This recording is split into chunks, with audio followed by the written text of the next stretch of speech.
What's up everyone, I'm here. Today we're diving into the history books, but not for your Swiss classroom shop. Buckle up because we're getting weird. We're talking leaders who make Donald Trump look presidential.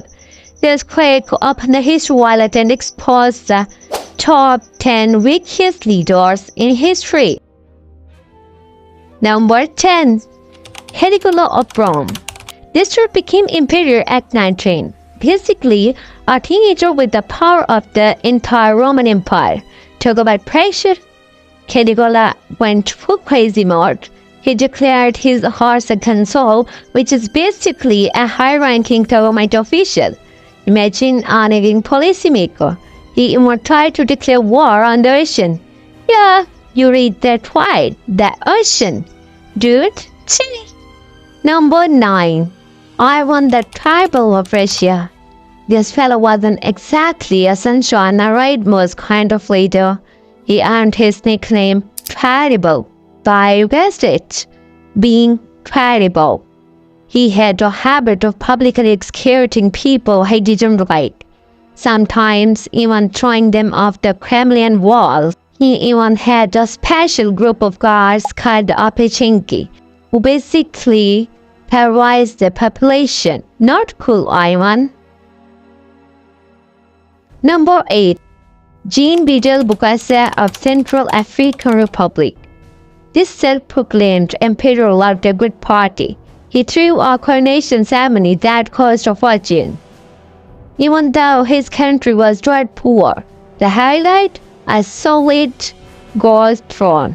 He also had a diamond encrusted scepter and a crown with thousands of carats bling overall.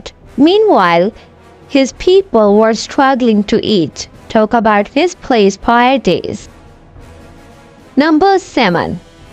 Hongwu Emperor of China. This founder of the Ming Dynasty was a control freak. He didn't trust anyone, not even his own family. He had his sons and grandsons constantly spying on each other. He even created a massive network of secret police to monitor everyone. Imagine living with that kind of paranoia. Talk about a dysfunctional family reunion. Number 6. Khufu of Cambodia. This king was obsessed with numbers. He believed every number had a mystical meaning. He even arranged his army based on numerology, not military strategy. He also believed that anyone who died on Wednesday was cursed, so he avoided making any important decisions on that day. Sounds like someone skipped math class. Number 5. Idi Amin of Uganda. This self-proclaimed line of Jodha was a total megalomaniac. He claimed to be the greatest military leader in history. Even though his army wasn't exactly top-notch, he also declared himself king of Scotland just because he liked wearing a kilt. He even challenged heavyweight boxing champ Muhammad Ali to a fight. Spoiler alert, the fight never happened. Number 4. Nero of Rome. This emperor is famous for curdling wild rum burnt. Literally, while a massive fire reached the city, legend has it Nero played his violin and sang. Now, historians debate if he actually did that, but one thing's for sure, he wasn't exactly a moral leader during the crisis. He even blamed the fire on Christians, which led to a brutal persecution. Not a good look, Nero. Number 3. King Ludwig II of Bavaria. This German monarch was a major castle enthusiast. He built some of the most extravagant castles in Europe, like Neuschwanstein, which inspired Disney's Sleeping Beauty castle. Alright folks, we are hitting the top 3 wickedest leaders. Buckle up because things are about to get seriously bizarre. Number 2. Emperor Jimmu of Japan. Now this guy's story is a doozy. According to legend, Emperor Jimmu was a direct descendant of the sun goddess Amaterasu. That's right, the sun. Talk about a family tree with some serious historic potential. He supposedly ascended the throne in 660 BC, which some historians think is a bit too convenient. Did someone just make this story up to legitimize their rule?